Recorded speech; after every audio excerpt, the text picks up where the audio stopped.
What is up with the great state of North Kakalaki? Here we go again. Another professor is claiming that Jesus is a failed prophet. Did it fail? And if so, how did it fail? Yeah. Did Jesus fail? Or are the critics themselves misguided failures? I teach a course called Into the World as We Know It. It's the end of the world as we know it. If you've spent any time in the digital secular space, you've probably come across this popular channel called Myth Vision. The apostate host regularly has critics come on like Dr. James Tabor. And in these following clips, we will see that Tabor makes the accusation that Jesus and the early Christians failed because the end of the world as we know it didn't happen. And the first thing I tell my students first day is, oh, I know, you're going to teach the students the proper Jewish context in which to understand the apocalyptic hyperbole and the many times it was used throughout the Jewish scriptures, right? we are beginning the study of an idea in the West, apocalypticism, I'm going to call it. Messianic apocalyptic eschatology would be the full description of it. And so far, it has a 100% failure rate. Ouch! So you're not going to teach them how to perform a systematic analysis of all the many coming day of the Lord events written about. And one of the things I want you to know is that that's what we're studying. We're studying when prophecy fails. You're not going to mention how on numerous historical occasions, the stars were said they're going to fall and the heavens were going to be shaken. The Jewish generation was 40 years. The coming day of the Lord language was standard Old Testament judgment language that Jesus used in 30 AD on the Olivet Discourse, landing right on a major event, the total collapse of Jerusalem and the temple in 70 AD. That's what you're going to be teaching in your course, right? The proper Jewish context to understand these things. This is a course in when prophecy fails. We're going to include Jesus and early Christianity. Oh, so you're going to ignore all the hyperbolic idioms and frame the course on the false notion that Jesus was a failed apocalyptic prophet. Yeah, I think I want my money back. Dr. James Tabor, an intelligent and well-educated man, is not teaching his students how to think like a first-century Jew in the proper context. He's teaching them how to reframe the text to reach a pre-constructed conclusion. When prophecy fails. That's what we're studying. We're going to include Jesus. You heard him right. The conclusion is established before the course even begins. Jesus and Christianity failed. This is not a course on how to think. It is a course on what to think. It's think like me, not think like a historian. It's deception masquerading as scholarship, and boy does it sell. It is misspinning at its finest. Oh, yeah. Let's expose this false teaching by dragging it into the light and crushing it with some real evidence. In this episode, we're picking up right where we left off. Last time we answered the question, are we talking about the end of the world or the end of the age? The overwhelming evidence and the unacknowledged data shows that the end of the age, the Old Covenant age, was the proper context to understand the Olivet Discourse. Today we're going to examine the many coming day of the Lord events, and there are numerous coming events related to Jesus, and many of the critics, they'll smash these together into one single second coming, leading to a lot of the confusion. And these critics will also insert the word second into passages where it doesn't even belong. AI has been integrated into our everyday lives. You've seen it, I've seen it. And it'll continue to happen more and more. And I wouldn't be surprised if in the future, in the classroom, we won't even have AI professors or assistant professors. And in this case, with this false prophet accusation, it will be a welcome change because these AI tools will take the theological bias right out of the classroom. So stick around to the end. I will show you what these AI professors think about this lazy notion that Jesus was a failed, false apocalyptic prophet. They totally dismantle this notion. Let's take this subject into the light. To understand what Jesus meant, we have to look at how the Hebrew prophets actually spoke. Now, Jesus, as the Son of God and much more than a mere prophet, he used cosmic, terrifying language about the sun going dark and the stars falling. He didn't invent it. He was quoting standard Jewish apocalyptic hyperbole. Let's take a look at the data. Exhibit A, we have the judgment on Babylon, recorded in Isaiah 13. When Isaiah predicted the literal historical fall of Babylon to the Medes in 539 BC, he wrote the following: "The stars of heaven and their constellations will not give their light. The rising sun will be darkened, and the moon will not give its light. I will make the heavens tremble, and the earth will shake from its place." What was this event referred to in Isaiah? It is called the coming day of the Lord, and taken literally, it means the world. The world is being punished, the whole earth, the globe, all its inhabitants, by the Hebrew word Tabor. Did the literal stars fall out of the sky when Babylon fell? Did the planet wobble out of its orbit? No. This is standard apocalyptic hyperbole language for the collapse of a superpower. Exhibit B, we have the judgment on Egypt, recorded in Isaiah 19 and Ezekiel 32. When Isaiah prophesied God's judgment on Egypt, he wrote, "Look, the Lord rides on a swift cloud and is coming to Egypt." Did God literally sit on a physical cloud and float into Cairo? No. He used the Babylonian army. Later, Ezekiel described Egypt's fall like this: "I will cover the heavens and dark their stars, and I will cover the sun with a cloud, and the moon will not give its light." Again, this is standard judgment language for a political regime change, not the end of the physical globe. We go back to Isaiah for Exhibit C, the judgment on Edom. In Isaiah 34, when Edom was judged, Isaiah claimed, "All the stars of heaven will be dissolved, and the sky rolled up like a scroll. All the starry hosts will fall like withered leaves." If that were literal, the universe would have ended thousands of years ago.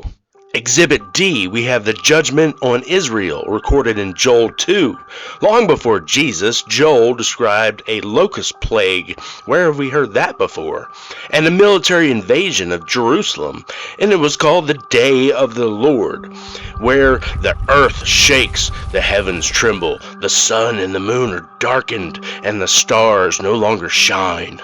The truth is, we could present exhibit after exhibit to show all the coming events under the Old Covenant in Isaiah, Joel, Zechariah, Malachi, and PowerPoint you into oblivion. But most people looking to justify their deconstruction don't actually want to look at the data. They would rather see some Christian get owned in the comments section than actually examine the numerous days of the Lord judgments in Isaiah, Jeremiah, Ezekiel, Joel, Amos, Obadiah, and Zephaniah that all came and went. It's just like the prophet Amos warned the mockers of his day. "Woe to you who long for the day of the Lord. Why do you desire it? It will bring darkness, not light." They want a spectacle. They didn't understand the judgment that was actually coming for them. This foundational Old Covenant language is the exact key that unlocks the New Testament. It ties directly to how Matthew, Mark, Luke, James, Peter, Paul, and John applied it to the New Covenant transition, the temple, destruction, and the end of the age. But here is the absolute kicker, the piece of evidence that trips up the critics the most. Wherever this Old Covenant apocalyptic hyperbole is used in the Hebrew Scriptures, it is used in reference to the blessed name Yahweh. But under the New Covenant, the apostles take the exact same cosmic judgment descriptions and apply them directly to Jesus as Lord. Joel 2 has a coming day of the Lord passage that says the sun shall be turned into darkness and the moon into blood before the great and awesome day of the Lord comes. And it shall come to pass that whoever calls on the name of the Lord, meaning Yahweh, will be saved. In Romans 10, Paul applies this directly to Jesus and says, if you confess with your mouth that Jesus is Lord, and then he quotes Joel 2 verbatim, and it says, for everyone who calls on the name of the Lord, meaning Jesus, will be saved. You see, they weren't predicting a failed end of the physical universe. They were announcing the arrival of the divine king to judge an old system and to establish an everlasting kingdom written about in the book of Daniel. Guess what?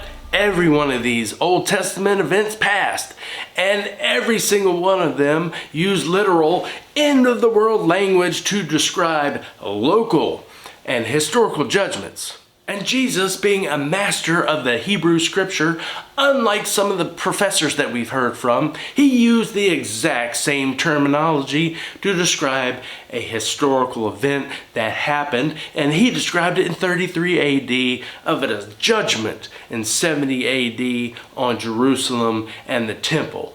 It didn't fail. It was right on time, just like he said it would be.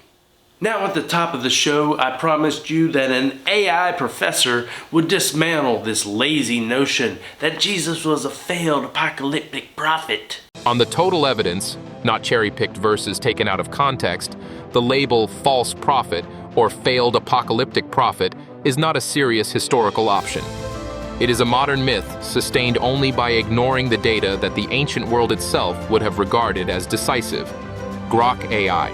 Based on historical and Jewish contextual evidence, the label false prophet applied to Jesus has extremely low credibility. According to Deuteronomy, a false prophet must lead people away from God, make failed predictions, and remain discredited in death. In contrast, the earliest Jewish Christians, fully aware of Torah expectations, sincerely believed they saw Jesus alive shortly after his crucifixion, proclaimed his resurrection, and experienced a rapid expansion of their movement. ChatGPT. Ultimately, labeling Jesus a false apocalyptic prophet relies on reading first-century Jewish texts through a modern, Western, hyperliteral lens. When an unbiased scholar accounts for all the data, the Old Testament hyperbole, the structural definition of ion as an age rather than the physical globe, and the explicit, practical commands to flee to the mountains from approaching armies, the failed prophet thesis looks less like an objective historical conclusion and more like a rigid misreading of ancient Jewish literature. Gemini AI. Critics like Dr. James Tabor here, he forces the modern literalist interpretation onto these texts while ignoring all the instances of the apocalyptic hyperbole that would clear this accusation that Jesus was a false prophet. Now what's going to happen when we ask an AI tool that can process data faster than any professor to look at this with an unbiased approach and calculate and determine probabilities? Based on strict historical auditing, the probability that Jesus was an accurate first-century prophet predicting the end of the Temple Age is between 85% and 95%. Conversely, the critical label that he was a failed apocalyptic prophet drops to a highly improbable 5% to 15%. A model claiming Jesus expected the literal end of the physical planet cannot logically account for his precise tactical survival commands or the matching first-century eyewitness data from Josephus. Only the historical contextual framework seamlessly explains all the evidence without creating contradictions. Gemini AI. The AI tool here is a free thinker. It doesn't have the bias of a Sunday school teacher. It doesn't have the bias of an academic professor trying to maintain his tenure. And it's not trying to achieve and win clicks and keep you watching like an apostate myth spinner. There is an 85 to 92% probability that Jesus was a truthful prophet who accurately predicted the end of the Temple Age, Old Covenant order, with clear signs fulfilled in 66 to 70 AD, versus the 8 to 15% probability that the critic's false apocalyptic prophet label is correct, based on historical grammatical analysis of the texts, OT genre conventions, Josephus, and the practical survival instructions. Grok AI. The AI tools here read the data and perform an analysis, and the conclusion is that pulling these verses out of their proper Hebrew context to label Jesus a failed prophet is in itself a failure when you do a proper analysis and forensics of the text. Did it fail? And if so, how did it fail? Nope. I think I want my money back. Hey, did you know that there are many coming events related to Jesus. And we just looked at the many coming day of the Lord events throughout history that actually happened. And right on time. They weren't false predictions and they weren't false events. And we'll look at the Daniel 7 coming, the ascension coming. And we'll look at the coming of the Holy Spirit. And we'll look at the final coming. All these coming events, and when people smash them together into one coming and insert the word second into coming events that aren't related to the second coming, it leads to a lot of confusion. When you flatten, when you confuse, when you redefine all these distinct events related to the comings of Jesus, you don't get theology, you get a mess, and some of these messes have PhDs. This is exactly where we're going to untangle the next time we discuss this topic on light evidence. We're going to examine these many smashed together coming events. We'll look at them forensically under a microscope, and the evidence changes everything. So if you're tired of hearing these preconceived notions, these pre-constructed courses that are used to teach that Jesus is a false prophet without examining the evidence of all the apocalyptic hyperbole that was used throughout the Old Testament, if you're tired of these accusations, please hit like and subscribe and continue to support this channel as we drag these topics into the light and expose it with real evidence.